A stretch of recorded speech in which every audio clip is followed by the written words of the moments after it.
A very warm welcome to everyone. We're glad you could join us this evening. We are HART Fertility Clinic, Cape Town. We're based in the world-renowned Christian Barnard Hospital, and we feel so privileged to be part of such a state-of-the-art facility. So having gone through a very difficult year for all of us already, many of our patients have had their fertility treatment plans curtailed. So we thought this would be a great time for us to look at ways that patients can deal with the stress and also prepare themselves emotionally and physically for the new treatment opportunities that will present themselves in the coming months. To that end, we have Mike from the Berkeley Center for Reproductive Wellness and Tara from Yoga Mama joining us to talk about the role of acupuncture and yoga in fertility treatment. Please post your questions in the comments. We've already had a lot of questions coming through our WhatsApp and DMs. But Mike, please tell us about yourself and the work you do. So since I'm in New York, I'll say good morning. But since you're in SA, I'll say good evening. It's lovely to be here, and thank you for having me. So I'm Mike Berkeley. I'm a licensed and board certified acupuncturist. I'm a board certified herbalist. I'm the first acupuncturist in the United States to specialize in the treatment of infertility. I've been doing that strictly and solely for 23 years. I work hand in hand with many of New York City's most renowned reproductive endocrinologists, and we share patients very frequently. So my job is to try to improve egg, sperm, or lining, and their job is to do retrievals and transfers. And I think that East meets West in reproductive medicine is the new gold standard. Tara? Hi, I'm Tara, and I'm the owner of Yoga Mama. Also very happy to be here, and so glad that HART Fertility has this contribution to holistic fertility, that not only do they do medicine, but they understand that emotional fitness and physical fitness is also important in your journey to fertility. So I do fertility yoga, prenatal, postnatal, mom and baby yoga. I'm also a life and parenting coach who will assist you in getting emotionally ready for conception, dealing with the ups and downs of maybe something going wrong or having to redo it, experiencing losses and all of that, getting yourself emotionally more in line and just feeling from an physical, spiritual and emotional level that you are ready to have your baby. And in the pregnancy process, also assisting mothers and fathers to get into the understanding that life is about to change, for the better, but also helping them understand that there is a transformation from just normal woman to mother, and that's what I'm there to assist in. Great. So Mike, what is acupuncture and what's its role in fertility? Well, acupuncture is a 2,500-year-old form of medicine that was originated in China, where stainless steel, completely sterile needles are inserted into certain points along the body. And acupuncture can be used for many different reasons, from treating back pain and headaches to treating fertility cases. So my life is all about fertility. So in my hands, acupuncture is meant to improve and increase hemodynamics, blood flow, to the ovaries and follicles and testicles and uterine lining, because blood is simply a messenger. Blood carries the FSH and the LH from here all the way down here. When we eat food, why do we eat food? Because we think it's delicious. No, we eat food because we need nutrient products. How do nutrients get distributed throughout the body? Via the blood. So acupuncture improves the delivery of oxygen, hormones, nutrients, and electrolytes to these various locations of reproductive importance. In addition to delivering the good stuff, it also helps to more rapidly excrete debris, dead cells. So acupuncture's endpoint is to improve egg quality or sperm quality or lining quality.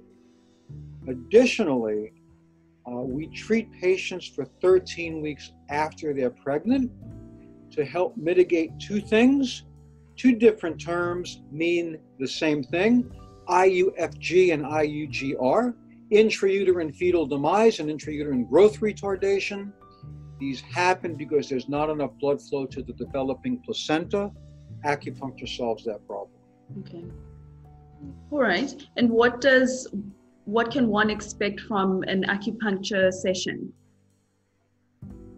Well, if the patient is a new patient, the session's an hour and a half. There's about 45 minutes to an hour of intake and evaluation, which consists of asking multitudinous questions about every possible physical and emotional aspect of the woman, or the man. We also take in the Western medical findings, the day 3 hormones, TSH, progesterone, et cetera, autoimmune disorders, natural killer cells. We ask many, many questions, and upon that we arrive at a differential diagnosis.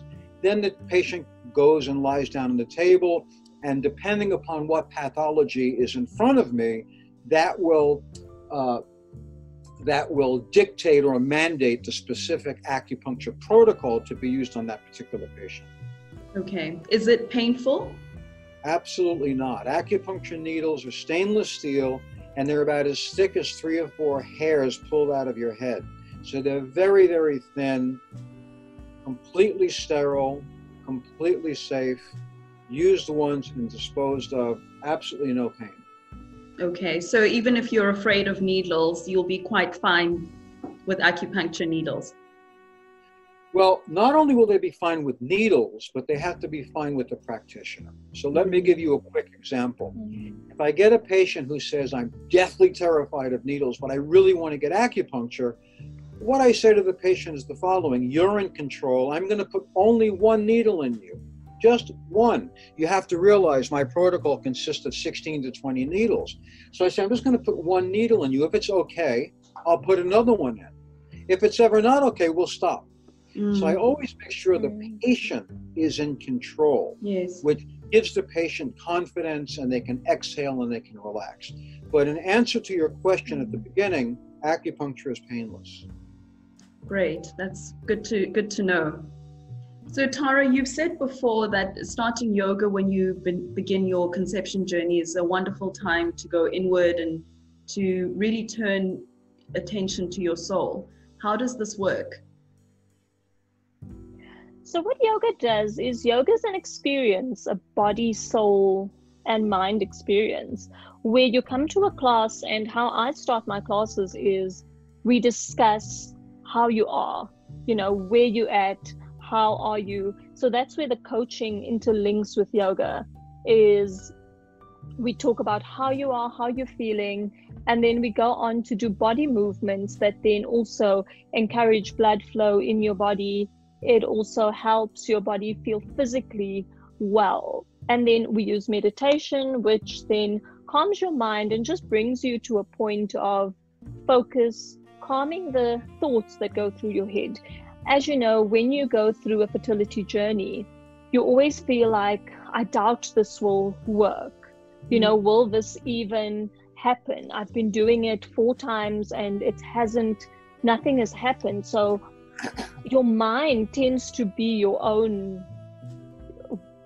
dark enemy, in terms of your fertility journey, and enjoying the process instead of making it a activity, to do. So yoga really just helps you relax into your body, feel into your body, move into your body, and also experience meditation and breathing exercises, which regulates your mind.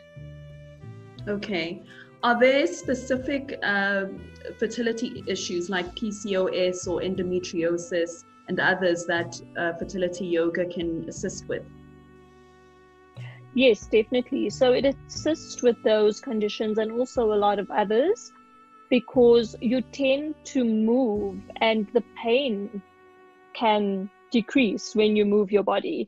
Also, the breathing allows you to get the blood moving efficiently throughout your body, which then also helps you manage pain better. And it's not a medical cure for obviously PCOS and endometriosis, but it does ease up your symptoms. Okay. And how often should yoga be practiced?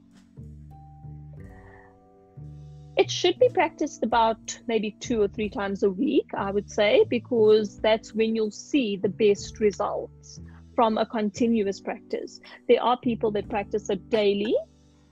Meditation daily is also encouraged, even if you don't do it with a practitioner, but with a, maybe a video or a sound clip or something, just to get yourself in that space where you can actually sit in silence. Strangely enough, people can't sit in silence because your mind again rushes, and it just tells a different story when you sit in silence. So then you tend to not want to sit in silence. So people sometimes manage 2 minutes. So doing it a daily practice really allows you to, understand and do it 2 minutes today, 3 minutes tomorrow, maybe 5 minutes the next day. And that's how you increase your ability to actually last maybe for like 20 or 30 minutes at a time. I do recommend for fertility that we do it at least 2 to 3 times a week. 2 to 3 times a week. Yoga and meditation.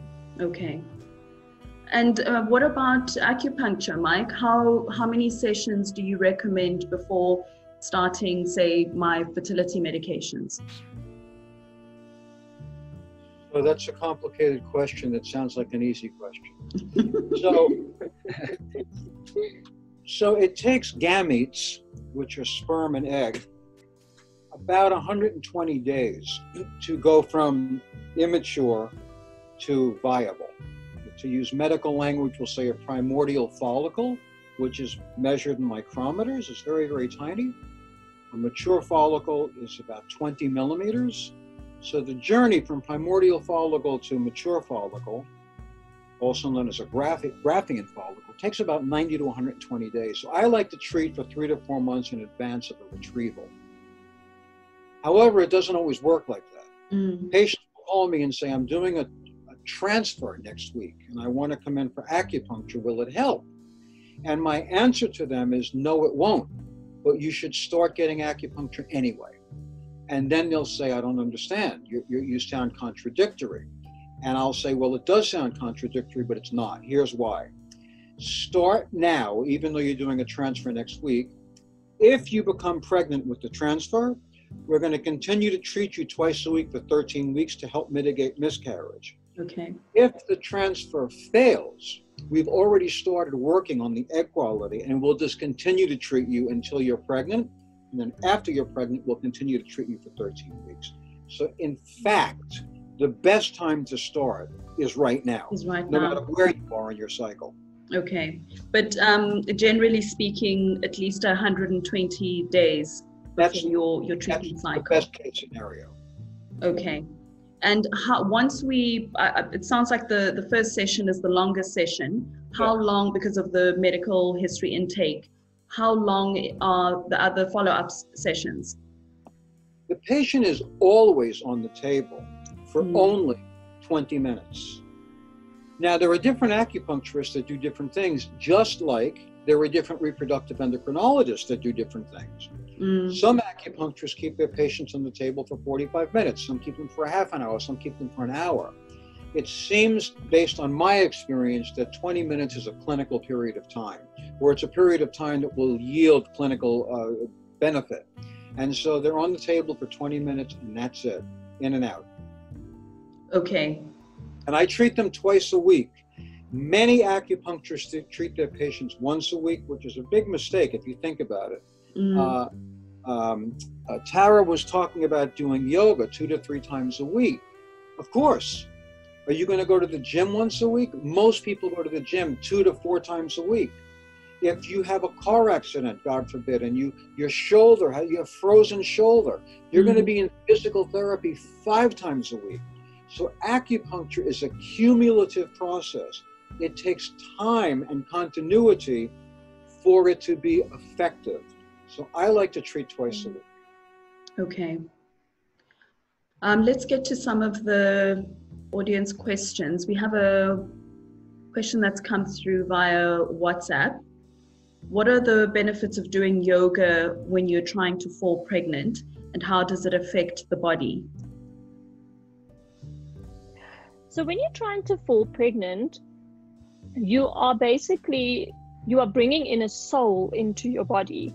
So basically what yoga does, it aligns your body, mind, and soul to be whole completely for you to conceive the baby. Getting your mind also prepared that, okay, my body's going to change, things are going to happen. Am I really prepared for this baby? I've seen a lot of moms that come for fertility yoga that say, we're trying to conceive and we're starting this fertility journey. And maybe 2 or 3 sessions in, they realize that I feel like I'm not ready. And that may be the reason why they haven't conceived yet, because mentally they're blocking it because they're not ready for this. Sometimes it's, pressure from maybe the partner, maybe it's pressure from family, many other reasons why. But it just helps you realize in your body what it is that you need for this pregnancy, for your body to be prepared. That's in terms of emotional, physical. It helps you get in a condition where your body is strong. Our body takes on a lot when we become pregnant. You have to carry a 3 kg baby, you're carrying a 2 kg placenta, you have 2 extra liters of blood in your body. So all of that needs a body that is sustainable. So I find that if you start yoga before pregnancy, you tend to get into a better shape, and your pregnancy is actually a lot smoother. The aches and pains get less because you continue yoga with me from before pregnancy. So fertility yoga, you move on to prenatal yoga, where we deal with the aches and pains that then arise from that. But in terms of what I've seen with my patients is the ones who started at fertility and gone through to prenatal yoga have a lot less symptoms. They've got a lot less pains and discomfort during their pregnancy. Wow, okay. Another question here for Mike. How can men benefit from acupuncture? So there are various types of sperm anomalies. Some of them can be helped by acupuncture and some of them cannot. So physical barriers to sperm production or ejaculation cannot be helped by acupuncture. Genetic abnormalities cannot be helped by acupuncture. So if a man has microdeletion of the Y chromosome, he has no sperm, acupuncture cannot do anything for him. If he has congenital bilateral absence of the vas deferens, acupuncture can do nothing for him. But there are many men,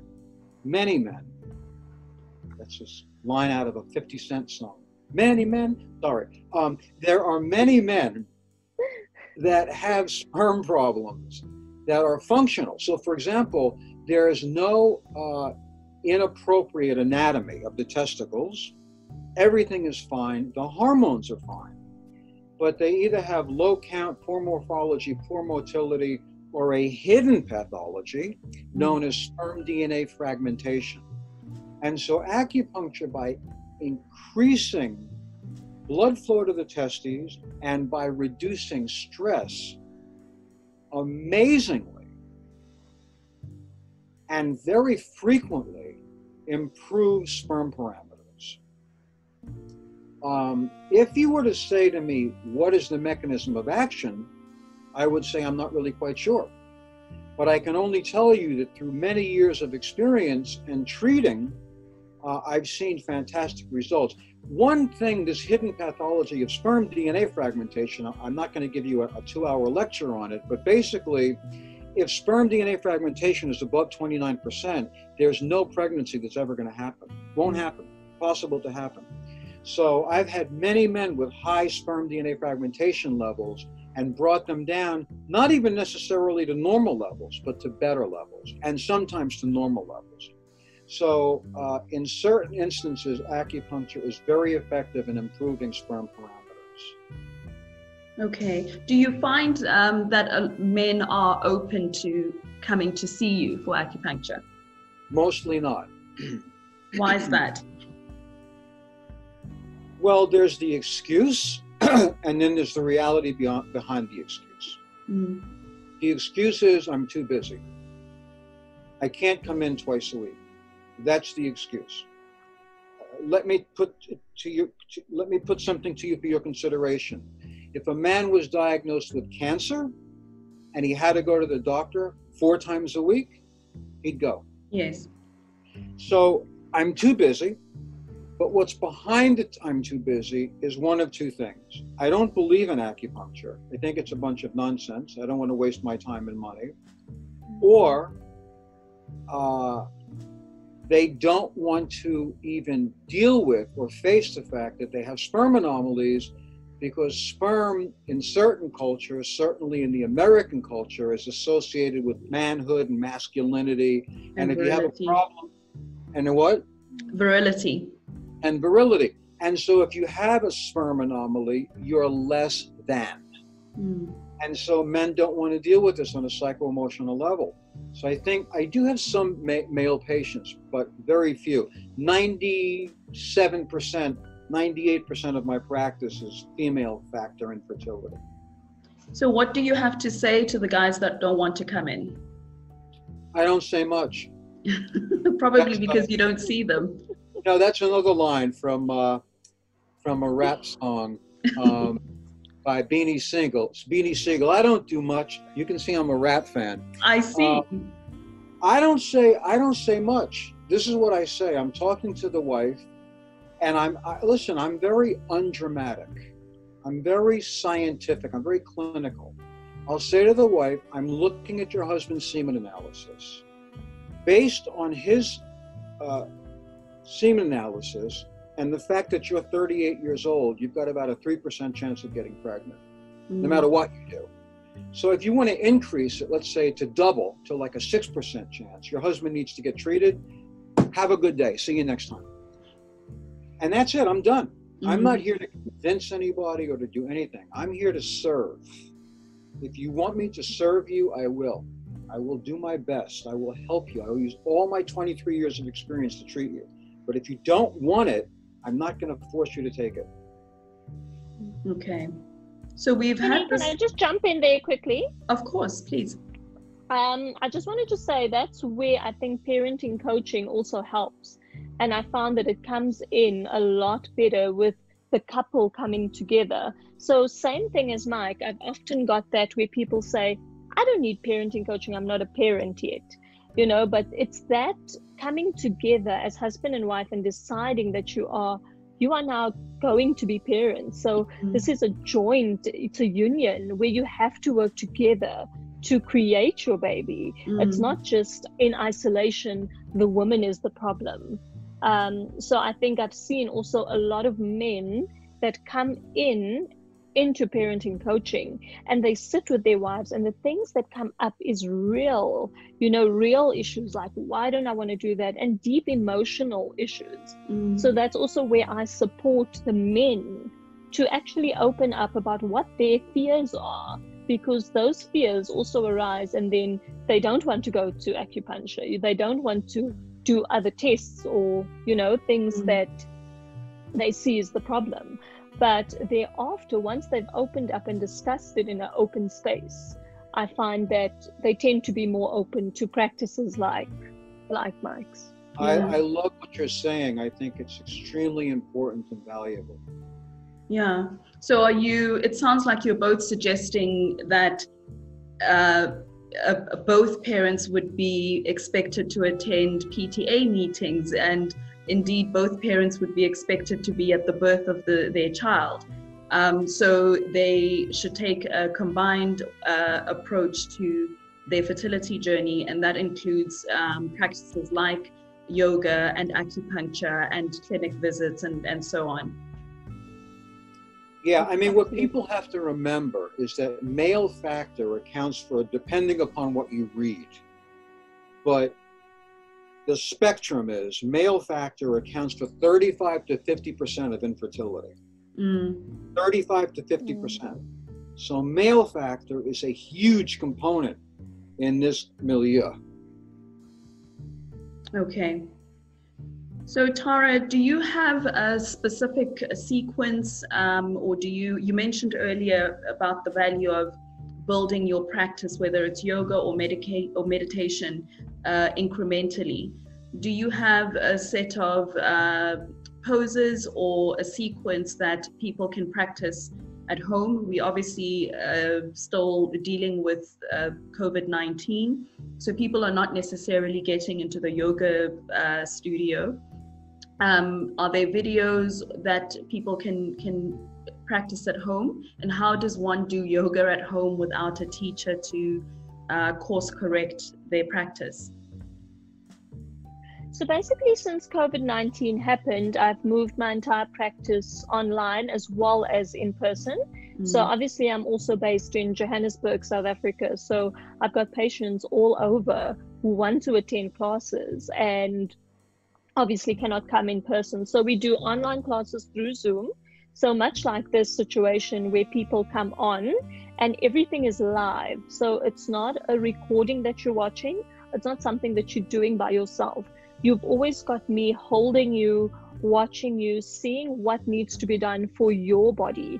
So I don't have a sequence that I do, one sequence for like 20 people, you know, and just change the sequence up.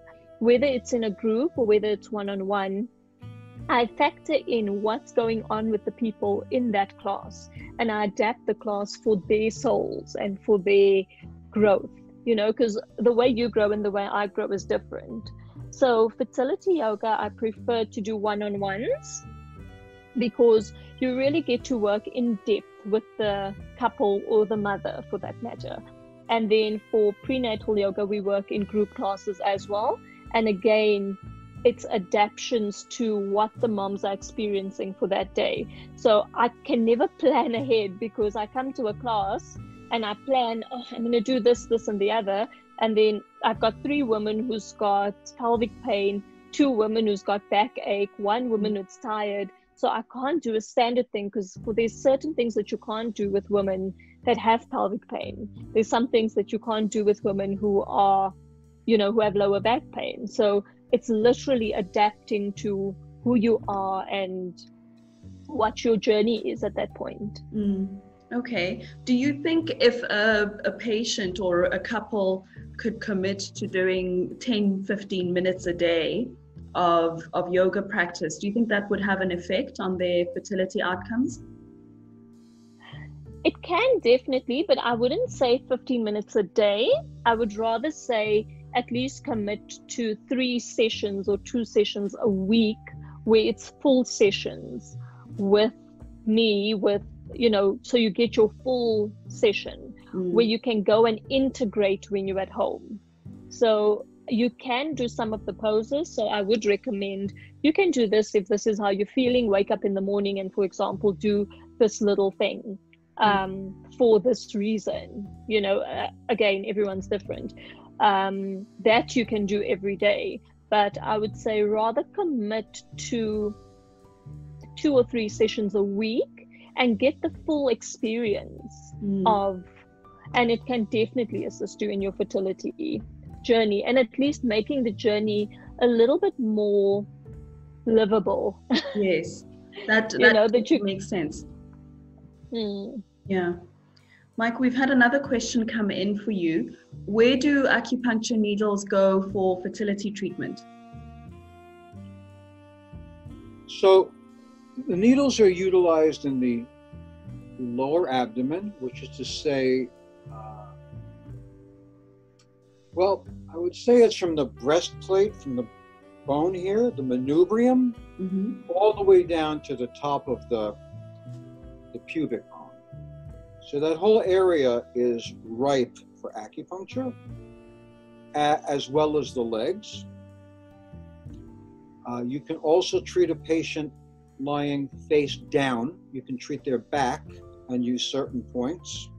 So sometimes what I like to do with patients is sometimes treat on the front and sometimes turn them over, the next session, turn them over on the back. So the patient remains with a bra and underwear. They're draped, so everything is private, but I have access to their tummy and to their legs. Okay. And is that the same for men and women? Yes. Okay. We have a lot of patients who come from all over the world to have fertility treatment at HART. So many of them arrive jet-lagged or tired from their long travels. Can acupuncture assist with jet lag? I haven't the slightest idea. Has nothing to do with my world. Okay, that's the short answer. Yeah.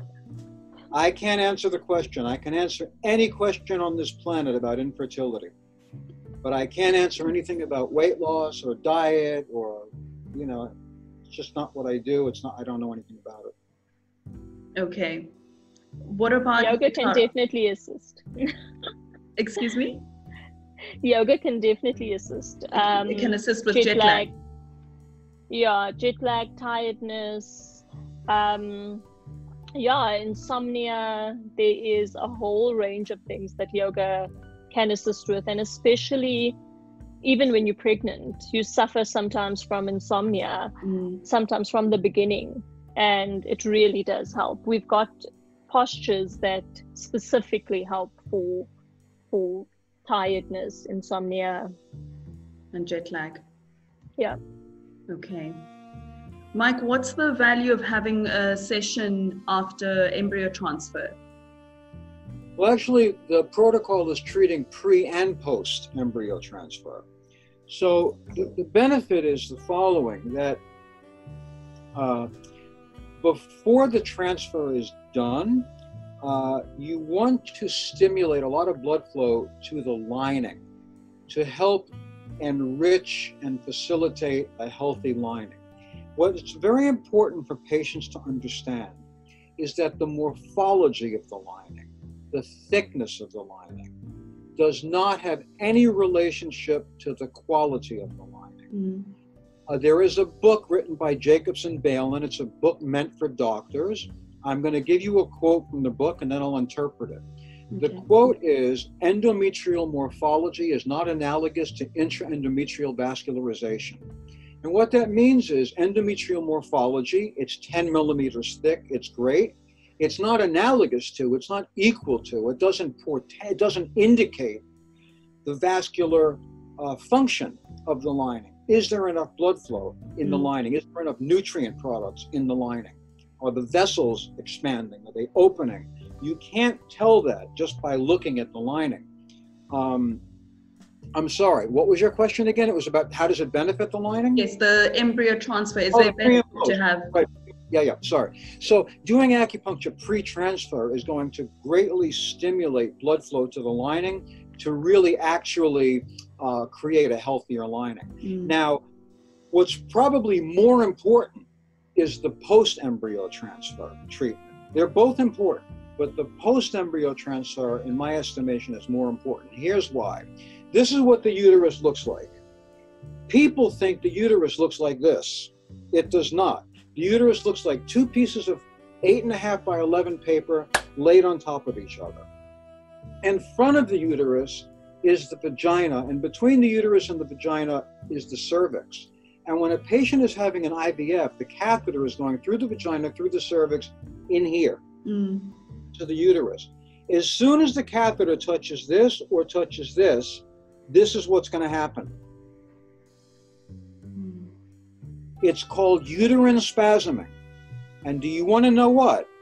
The IVF population has twice the occurrences of ectopic pregnancies than the non-IVF population. Why is that? Because when you do a transfer of an embryo and the uterus is going like this, it can cause retrograde flow of the embryo into a fallopian tube, facilitating an ectopic pregnancy. When you utilize acupuncture post-transfer, it takes this uterus and it goes like this. Okay. And so it stops the spasming. As a result of that, you reduce the possibility of an ectopic and thereby increase the possibility of an endometrial implantation. Okay, that's very interesting. So some of the side effects of fertility medication include bloating or abdominal discomfort from the injections, and also as your follicles grow, there can be some discomfort there. Can yoga and acupuncture assist with some of this discomfort? Tara, you go ahead. So definitely it can assist with the pain. Like I said, the stretching assists you getting that out. We have specific postures for bloatedness as well. So when you are bloated, it does help you decrease that. Also, the breathing helps a lot for you to breathe through whatever you're feeling at that point and just allow the pain to decrease. Okay. How about acupuncture, Mike? Yeah, so again, this is not really my bag. You know, most of my patients don't come in with a lot of pain. And if they do, they have to go to the hospital because it's an indication of potential severe ovarian hyperstimulation syndrome. Some patients will come in, after a retrieval and they'll have some pain. So you put some needles in there and the pain goes away. But it's not really a big part of my practice. And okay. It's not usually it's not a frequent event, relatively speaking. Okay.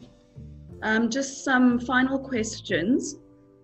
How do the fertility specialists that you work with feel about patients doing acupuncture during their fertility treatment? You mentioned earlier in your introduction, Mike, that you work with some endocrinologists. Yeah, so they're all 100% fine with it. What they're not 100% fine with is the use of herbal medicine, which is a whole different topic, a whole different subject, a whole different podcast. But there is some battle that goes on between myself and the reproductive doctor around herbal medicine. But regarding acupuncture, it's a complete non-event. There is no reproductive endocrinologist in the world that would shake their head at it, and if they did, they should leave the business. Okay. Tara, a final question coming in for you here. I'm very tired and lack energy to continue with my fertility treatment or exercise. Why do I need to practice yoga, and how will it affect my ability to conceive? So basically the tiredness and not wanting to continue seems like it's an emotional block. That there's something that the lady is feeling, and that's why she's resisting the urge to continue with her fertility treatments. So what yoga and coaching will assist with is finding what that block is and then seeing what we can do to release that block in terms of moving it out of your body, because our body stores our emotions. Our body stores things in it that we're holding. So those stuck points, those resistance points, sometimes show up in various diseases, or it's not a disease, but a symptom. So like constipation, that tiredness and all of that can also be signs that you are starting to get depressed and starting to feel that depression in terms of this journey, because it hasn't maybe progressed as you thought it would. Maybe you had a certain expectation and that expectation wasn't lived out. So what we do is with movement, we move it out of your body. With breathing, we allow you to get into the emotion of, why am I feeling like this? What's holding me back? And why am I tired all the time? Is it because my energy is somehow blocked? Is it because my emotions are then causing my energy to be blocked? And then through meditation, we just reach heightened levels of awareness where you can then just come and say, maybe after the first meditation session say, you know what, this is what I felt when I went into meditation, and this is what came up for me in terms of why I'm feeling all this resistance to continuing with the fertility treatment. Great. So it's worth pushing through that tiredness to gain all those benefits. Yes, and you know what, the thing is, you can say you can push through it without doing yoga, without doing anything else, and you just try and continue, maybe try another fitness program, because sometimes people don't believe in the benefits, you know, like Mike mentioned with his as well. People don't see the benefit in paying a certain amount of money, but understand that this is something that, you know, I study for a living, always to find more better solutions. So if someone comes to me that has something that I've never worked with before, I'll go and read up about it, try and find a solution for you, for your specific journey. So it's really taking the time to just do these things, and you'll see the benefits later. You'll really reap the benefits. So even if you do like the first introductory session, you'll never walk out the same as you walked in. Great. Mike, any final thoughts from you? Well, I want to say that I think that utilizing these extracurricular modalities such as acupuncture, herbs, yoga, meditation, eating properly, are all of benefit to the patient. And I think that you know, patients who are suffering with fertility challenges, it's a very, very tough thing that they're going through. And now we're asking them to even do more, which is to meditate, to do yoga, to go for acupuncture, to take herbs. So I say to my patients, you're going to end up with very bloody knees. This is a very arduous, difficult journey. But if you have the emotional, physical, and financial fortitude, there's probably a good outcome waiting for you. Not always, but frequently. So I would implore patients to think about utilizing these other modalities that can potentiate the effect of IUI and IVF. You know, it's a very interesting thing if you look at IVF. What is IVF? It's a strictly mechanical device. You give a patient gonadotropins to stimulate the development of follicles. You retrieve the follicle, fertilize it with the sperm, get an embryo, and transfer it. Big deal. Big deal. You, Tara, and I could learn how to do this procedure in 2 months, 3 months max. I'm sure the doctors disagree with that. No, on the contrary. If you met a doctor who was very honest, he or she would agree with me. Because that's exactly what they're doing. Are they doing anything different? No. Are they doing anything to improve the egg quality? Are they doing anything to improve the lining quality? Are they doing anything to improve the sperm quality? Are they doing anything to relieve the patient's stress, to get the patient to have their mind, body, and soul coordinated and enhanced? These things are meaningful and important. And so I put to the listening doctors for their consideration to integrate these holistic modalities in their clinics.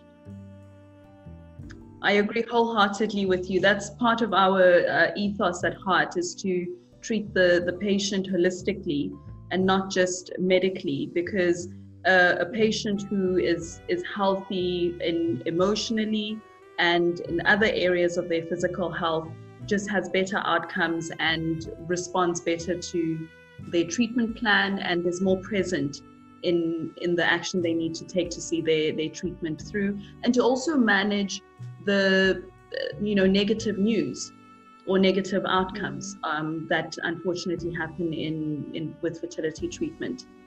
Absolutely. Yeah. Tara, any final thoughts from you? I also just want to stress the importance of Kenny, the you emotional frozen on my screen. Tara, can you hear me? You also? Yes, I can hear you. Yes, we can hear you. You also seem frozen, but we can hear you. Mike, we'll continue speaking. We can hear you, although your screen is frozen. Tara, go ahead. Yeah, like I was saying, is I also just encourage people that emotional instabilities really sometimes is the main cause of things not working for you, because your mind fights the process that is happening and it's not integrating into the process to create a union with mind, body, and soul. So as much as it seems like it's something not important to do, and that you're spending a lot of more money on something else or on the actual IVF treatments, and this might not be a priority, I'm encouraging you to try it. You know, even if it is once a week as opposed to maybe 2 or 3 times a week, anything is better than nothing. And I'm really passionate about helping mothers as well go through this journey, because it's not easy. As we've said, it's a real journey, and sometimes the journey is longer for some than for others. So I think, you know, it's really very important to just get at that point. And I see the difference in mothers who have high anxiety levels, and they come for yoga and it starts to decrease and they start to be able to live. You know, we are trying to have a baby, we're trying to conceive, but you don't need to stop living when you're doing that. When you're a parent, you don't need to stop living to be a parent. And after baby, your life doesn't end, you know. So really, I'm encouraging emotional awareness. For me, is the utmost importance. Yeah, that's beautiful. Well, that's all we have time for today. There'll be a recording of this conversation on our socials. Tara, Mike, tell everyone how to find you. So I'm Mike Berkeley, and my website is berkeleycenter.com. That's BERKLEY center.com. And of course, you can feel free to call me at 212-685-0985, and I'm happy to take and answer all and any questions. And good luck on your journey, people. Tara? You can get me at www.yogamama.co.za, but also you can contact me through HART Fertility Center, as I am the Associate Yoga Fertility Expert on their side. So if you just email info@HART Fertility, you should be able to get a hold of me. I've also got a voucher on the newsletter where you get a free hour session for HART Fertility Center's patients. So just contact them on the email address and then they'll direct all of you to me. Yeah. Of course, we'll have both your details on when we share this video, so people will be able to get a hold of you that way. Thank you both very much for joining us, and you've shared some amazing information with us. I hope you'll be able to come back soon. For those of you watching, thank you for coming on to join this conversation. You can find us at heartfertilitycapetown.co.za, and you can visit us on our Instagram page and Facebook, and wherever else you can search for us. A good evening to everyone, and stay safe. Thank you. Nice meeting you both, and it was lovely. Have a great evening. Thank you. You too. Bye. Bye.